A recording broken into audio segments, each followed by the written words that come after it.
Hello student, आज जब हमारा नेक्स्ट टॉपिक है जो हमारी यूनिट फर्स्ट चल रही थी फिजिकल वर्ल्ड एंड मेजरमेंट, उसका जो आज नेक्स्ट टॉपिक है वो dimension and dimension formula. Dimension and dimensional formula, विमाई और विमीय सूत्र। अब स्टूडेंट ये समझना है कि डायमेंशन क्या होती है, देन डायमेंशन फॉर्मूला क्या होता है। देखो, डायमेंशन क्या है कि किसी भी फिजिकल क्वांटिटी को, अगर हम लोग ये फिजिकल क्वांटिटी है, कोई भी mass, time, any physical quantity, velocity, displacement, physical quantity को जिस बेस क्वांटिटी की फॉर्म में एक्सप्रेस किया जा रहा है और उस बेस क्वांटिटी की जो पावर होगी, ठीक है, जैसे कि मैं लिखूं वॉल्यूम है, और वॉल्यूम को कैसे एक्सप्रेस करेंगे, लेंथ का क्यूब, है ना। तो यहाँ जो ये पावर आई है, दिस इज कॉल्ड डायमेंशन, ठीक है। जो बेस क्वांटिटी की पावर होगी जिससे फिजिकल क्वांटिटी एक्सप्रेस की जा सकती है, उसको हम लोग क्या बोलते हैं, डायमेंशन। मैं थोड़ा ना अब इस बार अब से क्या करूँगा कि जो न्यूमेरिकल है उन पे हम लोग ज़्यादा फोकस करेंगे और थ्योरी समझा के चलूँगा, लेकिन नोट कम करवाऊँगा, ठीक है। अगर आपको नोट्स चाहिए हो तो वो नोट्स ले सकते हो, लेकिन मैं इतनी थ्योरी इनफ समझाऊँगा ताकि आपको किसी भी न्यूमेरिकल में कोई दिक्कत ना आए। यानी आप एक चैप्टर को जल्दी रिवाइज जो है वो कर सकते हैं और साथ साथ उसके न्यूमेरिकल जो है वो कर सकते हैं, ठीक है।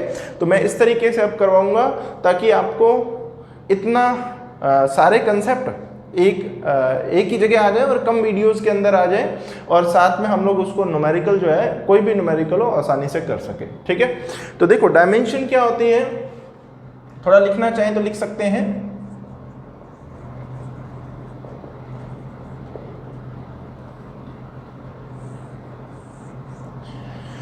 डायमेंशन क्या है, power to which the base quantity are raised to express, to which the base quantity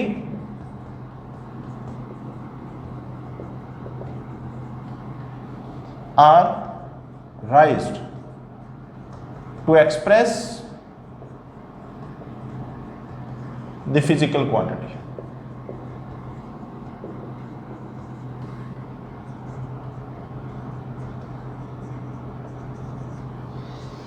ठीक है, मतलब मैंने जो है वो आपको समझा दिया, ठीक है। अब डायमेंशन फॉर्मूला मैं मतलब समझा देता हूं। डायमेंशन फॉर्मूला क्या होता है, नोट करने की जरूरत नहीं है। विमीय सूत्र, डायमेंशनल फॉर्मूला, बस थोड़ा सा मैं इसलिए आपको बताता हूं ताकि आप उसके फिजिकल मतलब पे भी जाओ, है ना, आपको नॉलेज भी होनी चाहिए सब्जेक्ट के। तो देखो, डायमेंशन फॉर्मूला का मतलब क्या होता है, कोई भी फिजिकल क्वांटिटी किस तरीके से बेस क्वांटिटी पे डिपेंड कर रही है, उसको रिप्रेजेंट करने के लिए जो हम लोग फॉर्मूला यूज करते हैं, डायमेंशन फॉर्मूला। जैसे कोई क्वांटिटी जैसे मास है, वो बेस क्वांटिटी ओनली मास पे डिपेंड करती है, और मास की पावर 1, लेंथ की पावर 0, टाइम 0। तो ये जो फॉर्मूला हमने लिखा और इसको स्क्वायर ब्रैकेट में लिख देते हैं, तो ये डायमेंशन फॉर्मूला ऑफ मास है, ठीक है। तो मैं थोड़े जो आपको बेसिक जो है डायमेंशन फॉर्मूला वो तो पता होंगे, लेकिन जो मेन जो थोड़ा मुश्किल होते हैं डायमेंशन फॉर्मूला, या आपको याद नहीं रहते, उनके ऊपर बात कर लेते हैं कि ये डायमेंशन फॉर्मूला भी आपको ध्यान में रखने हैं, ठीक है।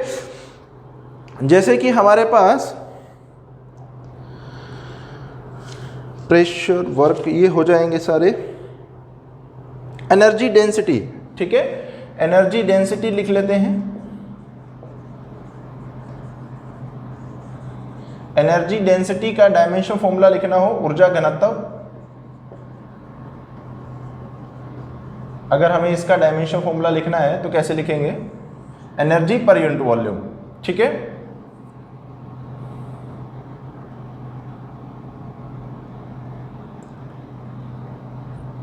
एनर्जी पर यूनिट वॉल्यूम, ये है एनर्जी डेंसिटी।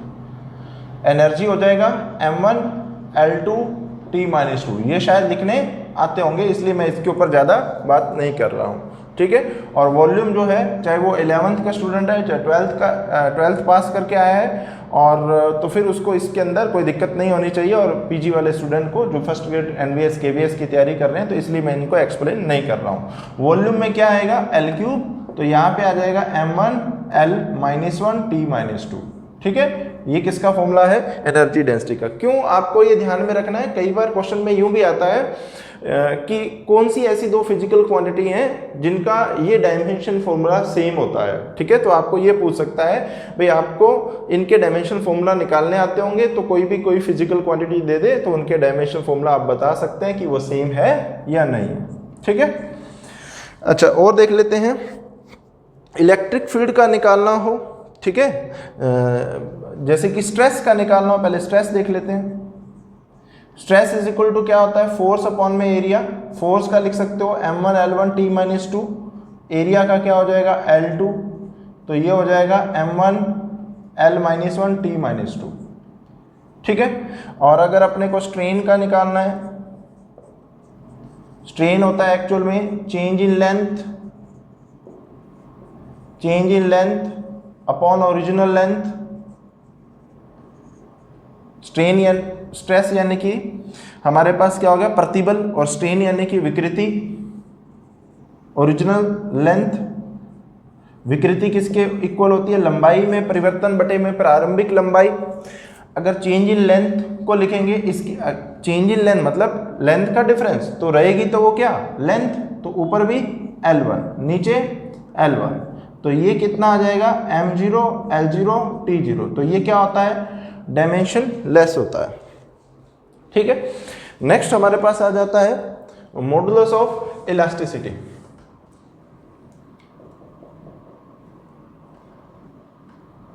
फोर्थ देख लीजिए, मॉडुलस ऑफ इलास्टिसिटी,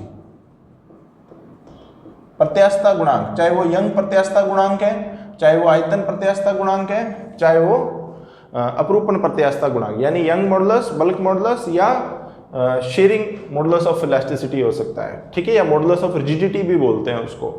तो कोई भी मॉडुलस ऑफ इलास्टिसिटी है, इसमें क्या आता है, मॉडुलस ऑफ इलास्टिसिटी में क्या आता है, इसको कैपिटल ई से लिख देता हूं इलास्टिसिटी की वजह से। ये होता है stress upon strain, stress upon strain, यानी कि जो स्ट्रेस का, इसका तो डायमेंशन होता ही नहीं है, जो स्ट्रेस का डायमेंशन होगा तो वो हमारे पास क्या आया, m1 l -1 t -2। तो ये ध्यान में रखना है, आपसे ये पूछ सकता है कौन सी दो फिजिकल क्वांटिटी का डायमेंशन सेम है, तो ये दे सकता है स्ट्रेस और मॉडुलस ऑफ इलास्टिसिटी। तो आपको ध्यान में रखना है मॉडुलस ऑफ इलास्टिसिटी और स्ट्रेस का जो डायमेंशन है वो सेम होता है। ठीक है, अभी देख लेते हैं हमारे पास इलेक्ट्रिक फील्ड का देख लेते हैं। ठीक है, इलेक्ट्रिक फील्ड का आपको डायमेंशन फॉर्मूला लिखना है। इलेक्ट्रिक फील्ड यानी कि विद्युत क्षेत्र, या इसको एक्चुअल में विद्युत क्षेत्र की तीव्रता ही लिखते हैं, इलेक्ट्रिक फील्ड इंटेंसिटी ही है ये। ठीक है, इसको कैसे लिखते हैं, F/Q, यानी जो ऊपर डायमेंशन आएगी वो किसका आएगा, पर यूनिट चार्ज। आगे हम लोग इसके बारे में पढ़ेंगे, थोड़ा डायमेंशन के लिए फॉर्मूला ध्यान में रख लो। पर यूनिट चार्ज पे जो फोर्स लगता है that is electric field intensity, विद्युत क्षेत्र की तीव्रता होता है। और देखो फोर्स की डायमेंशन क्या हो जाएगी, m1 l1 t -2। और चार्ज की डायमेंशन कैसे निकालोगे, तो देखो चार्ज की डायमेंशन अगर आपको निकालना है I = Q/T से निकालो, तो I × T चार्ज की डायमेंशन। अब देखो T में क्या आएगा, यानी M इसमें 0 रहेगा, L 0 रहेगा, I × T करना है, यानी I के लिए एम्पियर आएगा, T के लिए 1, एम्पियर के लिए 1। ठीक है, तो चार्ज की डायमेंशन क्या बन जाएगी, m0 l0, डायमेंशन फॉर्मूला ये बन जाएगा। अब यहां से निकाल लो, ये आ जाएगा m1 l0 l1 t -3 और a -1। तो थोड़ा इलेक्ट्रिक फील्ड का डायमेंशन फॉर्मूला जो है वो ध्यान में रखना। ठीक है, इलेक्ट्रिक डायपोल मोमेंट, डिस्प्लेसमेंट, इन सब के निकाल सकते हो। नेक्स्ट हमारे पास देखो पोटेंशियल का भी निकाल लोगे अब वर्क अपॉन में क्यू करके। ठीक है, W/Q। मैग्नेटिक फील्ड का भी निकाल सकते हो, मैग्नेटिक फील्ड का बता देते हैं। देखो मैग्नेटिक फील्ड का डायमेंशन फॉर्मूला ध्यान में रखना, चुंबकीय क्षेत्र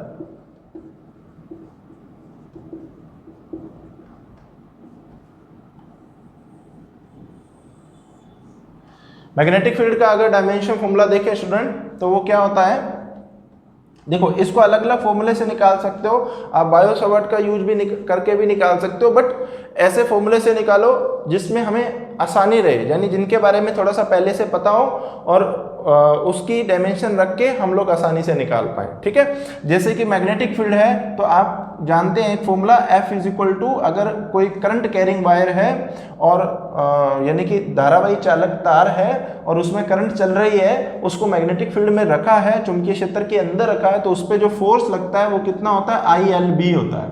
L उस वायर की लेंथ होती है, I उसमें से चलने वाली करंट होती है, धारा होती है, और B जिस मैग्नेटिक फील्ड में उसको रखा गया है उसकी वैल्यू होती है। तो F is equal to ILB होता है, यहां से आप B निकाल सकते हो, B is equal to F upon में I इंटू एल। F की वैल्यू हो जाएगी M1L1 T माइनस 2, और I की वैल्यू अभी निकाली, देखो करंट की वैल्यू ये होगी यानी कि A1 T1, और लेंथ की वैल्यू तो आपको पता ही है L1, तो ये हो जाएगा M1 L0 T माइनस 3 और A माइनस 1। तो ये डायमेंशन फॉर्मूला जो है वो मैग्नेटिक फील्ड का हो जाएगा। ऐसे कुछ कांस्टेंट का डायमेंशन फॉर्मूला देख लो जो कि इंपॉर्टेंट है ना, जैसे कि हमारे पास परमिटिविटी कांस्टेंट के फॉर्मूला निकाल सकते हो आप। परमिटिविटी कांस्टेंट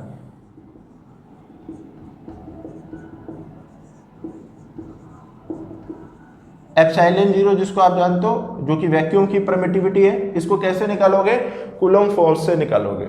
कूलम्ब फोर्स क्या बोलता है, 1 अपॉन में 4 pi epsilon not Q1 Q2 upon R²। यहाँ से क्या निकाल दो, एप्सिलॉन नॉट, कितना आ जाएगा Q1 Q2, ये तो कांस्टेंट है, और Q1 Q2 इस कांस्टेंट को देखो K लिख रहा हूँ यहाँ पर मैं, K लिख लो या K डैश, क्योंकि K इलेक्ट्रोस्टैटिक कांस्टेंट होता है, यहाँ K डैश लिख लो, जो ये पूरा कांस्टेंट होगा उसको K डैश लिख रहा हूँ। F को क्या लेके आ रहा हूँ नीचे, तो ये F_r² हो गया। अब सबकी डायमेंशन रख दो, चार्ज की डायमेंशन A1 T1, दूसरा भी चार्ज है तो इसका स्क्वायर हो गया, नीचे F की dimension M1 L1 T minus 2 और साथ में L2।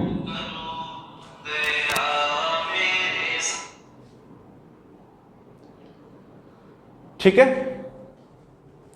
ये कितना आ जाएगा हमारे पास, F is equal to A1 T1 यानी कि A2 T2, यहां से इसको कैलकुलेट कर लो, M माइनस 1 L3 और T माइनस L माइनस 3 हो गया, सॉरी L माइनस 3 और T प्लस 3 और A1 सॉरी A2, यहां हो गया A2 T2, T2 होना था तो मतलब 4 और L2 है -2, L माइनस 3 हो जाएगा। ठीक है, ये फॉर्मूला बन जाएगा किसका, एप्सिलॉन नॉट का। तो थोड़ा ये भी ध्यान में रखना। ऐसे dielectric constant, permeability, Planck constant, इनके फॉर्मूला जो है वो आप लोगों को ध्यान में होने चाहिए। तो ये थोड़ा कंसेप्ट डायमेंशन और डायमेंशन फॉर्मूला का जरूर देखिएगा, क्योंकि यहाँ से क्वेश्चन ये बनता है कि किन दो क्वांटिटी के डायमेंशन जो है वो सेम है। वो तब मतलब आपको आएगा जब उनके फॉर्मूले आपको ध्यान में होंगे। ठीक है, बाकी लगभग ध्यान में रहते हैं, इसलिए थोड़ा सा जो मुश्किल पड़ते हैं या कई बार भूल जाते हैं तो वो मैंने बता दिए हैं। चलिए आगे चलते हैं।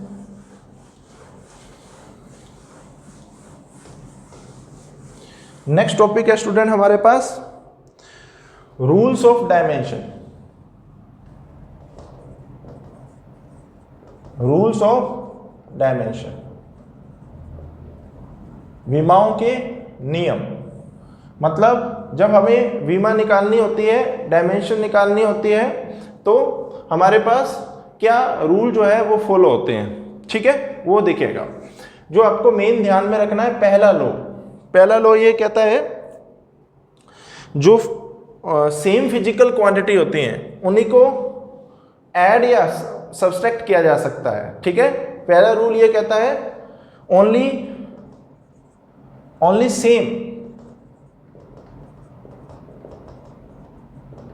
सेम फिजिकल क्वांटिटी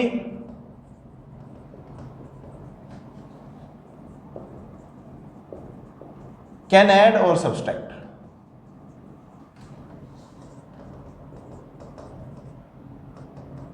केवल समान भौतिक राशियों को जोड़ा और घटाया जा सकता है। इसका कैसे क्या मतलब है अभी आगे आपको समझ में आने वाला है, ठीक है। जैसे कि अगर आपने कोई फिजिकल क्वांटिटी लिखी, मान लीजिए यहाँ पे मास लिखा इस साइड में, अब इधर दो क्वांटिटी का सम है ना, तो यहाँ ये टर्म भी फिजिकल क्वांटिटी, ये जो डायमेंशन है वो भी मास की बनेगी, ठीक है, और ये जो डायमेंशन है वो भी मास की बनेगी, क्योंकि सेम फिजिकल क्वांटिटी को ही ऐड किया जा सकता है या सब्सट्रैक्ट किया जा सकता है, ठीक है। दूसरा रूल, अगर फिजिकल क्वांटिटी को मल्टीप्लाई और डिवाइड किया जा रहा है, यानी अगर कोई फिजिकल क्वांटिटी मल्टीप्लाई हो रही है या डिवाइड हो रही है, तब नई फिजिकल क्वांटिटी आ सकती है, यानी वो सेम नहीं रहेगी। अगर आपने दो फिजिकल क्वांटिटी को मल्टीप्लाई कर रहे हैं तो वो नहीं आ सकती है, और दो फिजिकल क्वांटिटी को डिवाइड कर रहे हैं तो वो नहीं आ सकती है। लेकिन अगर ऐड कर रहे हैं या सब्सट्रैक्ट कर रहे हैं तो फिजिकल क्वांटिटी वही आएगी जो जिनका ऐड और सब्सट्रैक्शन हो रहा है, ठीक है। तो if physical quantity are multiplied और divide, if physical quantities are multiplied or divided, then a new physical quantity are formed, then a new physical quantity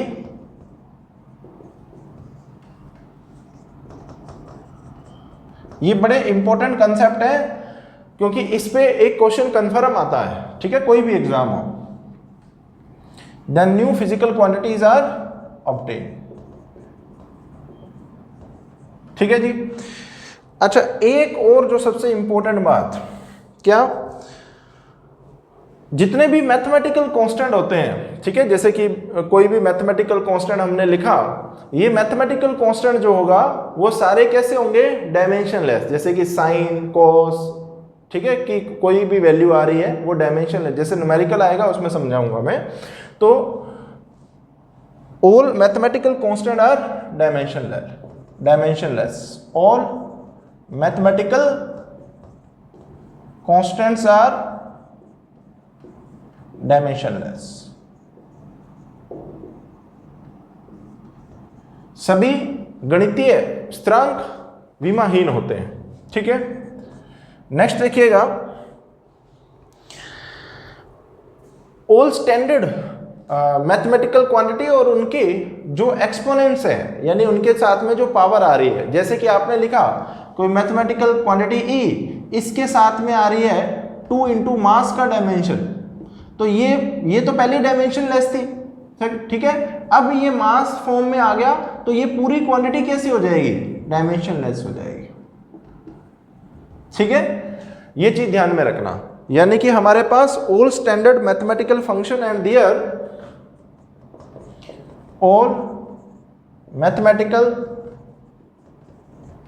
standard function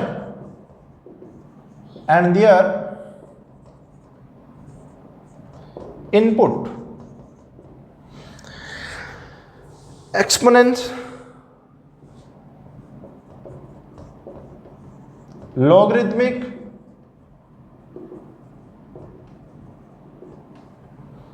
ठीक है, logarithmic, और next inverse trigonometric,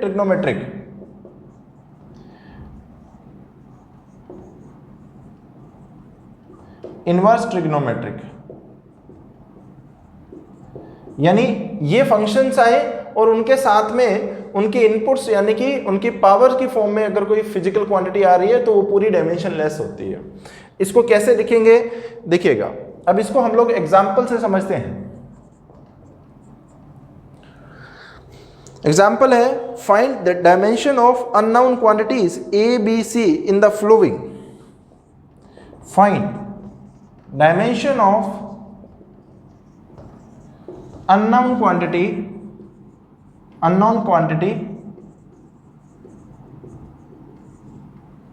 capital A, capital B and C in the following, यानी अपने को एक relation दे रखा है जिसमें से ये डायमेंशन पूछिए।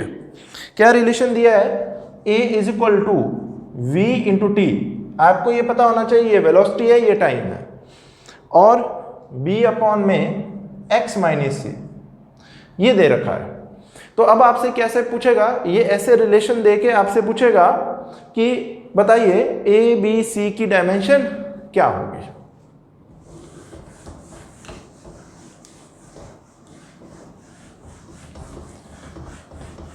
देखिएगा कैसे फाइंड करेंगे। अब आप देखो, आपको ये पता है कोई भी दो फिजिकल क्वांटिटी अगर ऐड हो रही है तो इस तरफ जो फिजिकल क्वांटिटी है और इस तरफ जो फिजिकल क्वांटिटी है, इनका जो एडिशन होगा, यानी ये दोनों सेम फिजिकल क्वांटिटी, यानी आप ये बोलोगे फिजिकल क्वांटिटी ए का डायमेंशन, यानी जो फिजिकल क्वांटिटी इधर बन रही है ये पूरी वही होनी चाहिए, वो पूरी यही होनी चाहिए, यानी इस पूरी का डायमेंशन इसके डायमेंशन के इक्वल होना चाहिए वीटी के, और इस पूरी का डायमेंशन बी अपॉन में एक्स माइनस सी, ये डायमेंशन सेम होने चाहिए। ठीक है, ये ऐड हो रही है, मतलब ये सेम फिजिकल क्वांटिटी को डिनोट कर रही हैं। ये फिजिकल क्वांटिटी, इसका डायमेंशन और इसका डायमेंशन और इसका डायमेंशन ये सेम होगा क्योंकि सेम फिजिकल क्वांटिटी होगी। तो यहां से आप देखो क्या निकाल सकते हैं, ए का फिजिकल या डायमेंशन फॉर्मूला निकाल सकते हैं। तो v का क्या होता है m, ठीक है, m0 L1 t माइनस 1, साथ में क्या आ रहा है t1। ठीक है, तो यहां से क्या आ गया m0 L1 t0, ये किसका डायमेंशन फॉर्मूला आ गया, a का आ गया। ऐसे अगर आपको b इसका निकालना है, b और c का, है ना, तो कैसे निकालोगे? अगर आप इसको लेते हो तो प्रॉब्लम कहां आ रही है, b और c दोनों अननोन है, यानी आप दोनों के बारे में नहीं जानते। तो क्या करोगे, आपको ये पता लग गया dimension of a is equal to dimension of b dimension of x minus C, ये तो पता चल गया। अब आप देखो यहां पर दो फिजिकल क्वांटिटी का सब्सट्रैक्शन हो रहा है, ये लेंथ है तो इसका मतलब इसकी डायमेंशन भी लेंथ है। तो अगर आप सब्सट्रैक्ट करोगे तो डायमेंशन तो किसकी रहेगी, लेंथ की रहेगी। यानी आपको समझ में आना चाहिए कि इसको आप b अपॉन एक्स भी लिख सकते हो, एक ही बात है, क्योंकि लेंथ की डायमेंशन रहेगी, ये b रहेगा।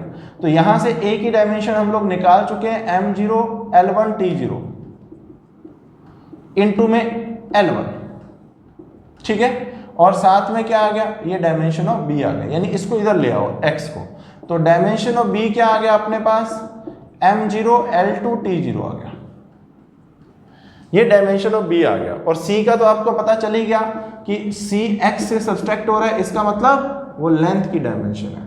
तो इस तरीके से आप डायमेंशन जो है वो फाइंड करोगे। ठीक है, ऐसे मैं आपको नेक्स्ट क्वेश्चन देता हूं, देखिएगा next example, find dimension of unknown quantity a and b, find dimensions of unknown quantity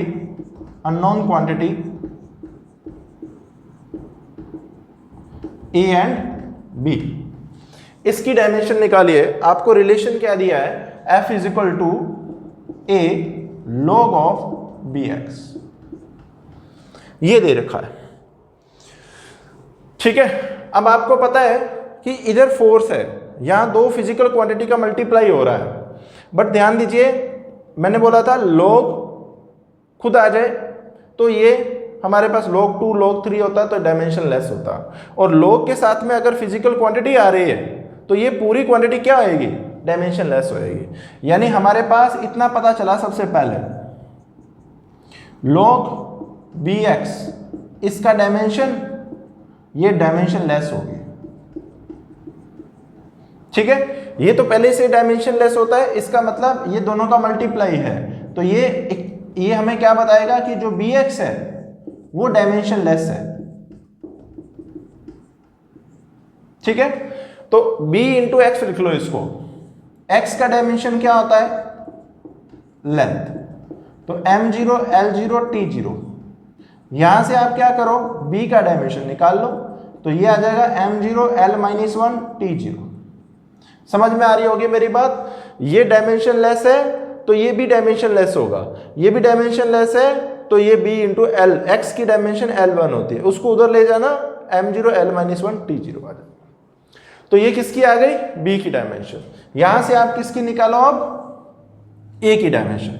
देखो इधर क्या है? फोर्स की डायमेंशन, और फोर्स की डायमेंशन होती है m1 L1 T-2, और a का डायमेंशन हमें निकालना है, और इनटू में इसका डायमेंशन, और ये क्या है? Dimension less.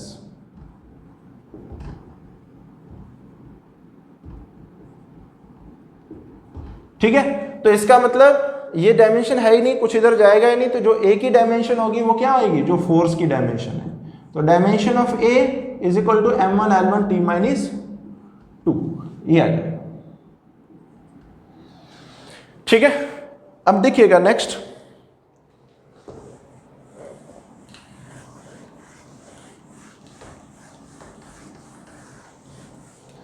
एक नेक्स्ट एग्जांपल लेते हैं। नेक्स्ट एग्जांपल है फाइंड डायमेंशन ऑफ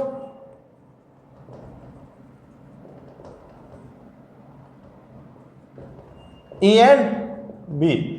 अपने को गिवन है U is equal to A sine BT plus π/6। ठीक है, वही इसी तरीके का क्वेश्चन है, यहां पर साइन आ गया लॉग की जगह, तो सॉल्यूशन क्या बोलेगा कि ये क्वांटिटी डायमेंशन लेस होनी चाहिए। Sine BT π/6 dimensionless. Dimensionless mean आप इसको ऐसे लिख सकते हो, यहां से क्या आ जाएगा? अगर ये डायमेंशन लेस है तो इसका मतलब ये डायमेंशन लेस। अब बताओ, इसकी तो डायमेंशन पहले से नहीं होती, इसका मतलब BT डायमेंशन लेस हो गया। यहां से किसकी डायमेंशन निकल जाएगी? B की। क्या आ जाएगी? ठीक है, ऐसे ही अब इससे U से निकाल लो। U का डायमेंशन, U मतलब energy, energy m1 L2 T-2 dimension of A, और मल्टीप्लाई में डायमेंशन लेस। तो डायमेंशन ऑफ A क्या आ जाएगा? m1 L2 T-2। ठीक है, एक और जो कि बहुत अच्छा एग्जाम्पल है, इसको आप पढ़ते भी हो। फाइंड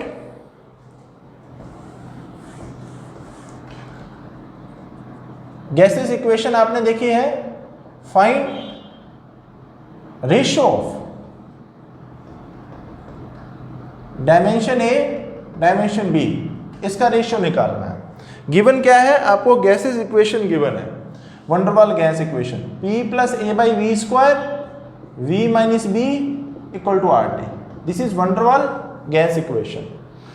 इसको जरा सोल्व करिए। आपको यहां से एक तो सीधा सा पता लग गया कि यहां दो क्वांटिटी का सब्सट्रैक्शन हो रहा है। सब्सट्रैक्शन हो रहा है तो मतलब जो इसकी डायमेंशन है वही इसकी डायमेंशन होगी।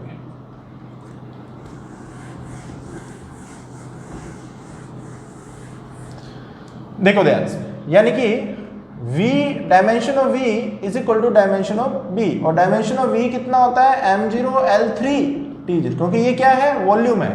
वॉल्यूम है तो इसकी डायमेंशन फॉर्मूला क्या बन जाएगा? m0 L3 T0।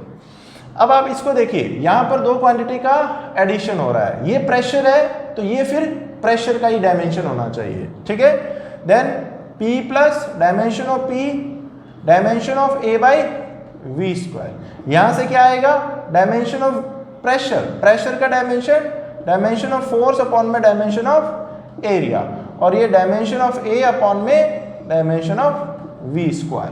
ठीक है, dimension of force mean m1 L1 T-2, area मतलब L2, और वॉल्यूम मतलब L3 होता है, उसका 2 है, पावर 2 है, मतलब L6 हो जाएगा। तो मल्टीप्लाई में क्या आएगा? इधर L6 आएगा, और इधर क्या रह जाएगी? Dimension of A। तो यहां से ये वैल्यू आई m1 L7 हो गया, यानी कि L5 रह जाएगा, और T-2 ये डायमेंशन ऑफ A आ गया। बट आपको फाइंड क्या करना है? Dimension of A upon dimension of B. Dimension of A कितना है स्टूडेंट, m1 l5 t-2। और नीचे डायमेंशन ऑफ बी कितना है, डायमेंशन ऑफ बी जो है वो हमारे पास वॉल्यूम वाला कितना आया, l3। जब जो क्वांटिटी जीरो होती है उसको लिखो चाहे ना लिखो कोई भी फर्क नहीं पड़ेगा। तो इसको ऊपर ले जाना m1 l2 t-2। This is dimension ratio of dimension of A dimension of B.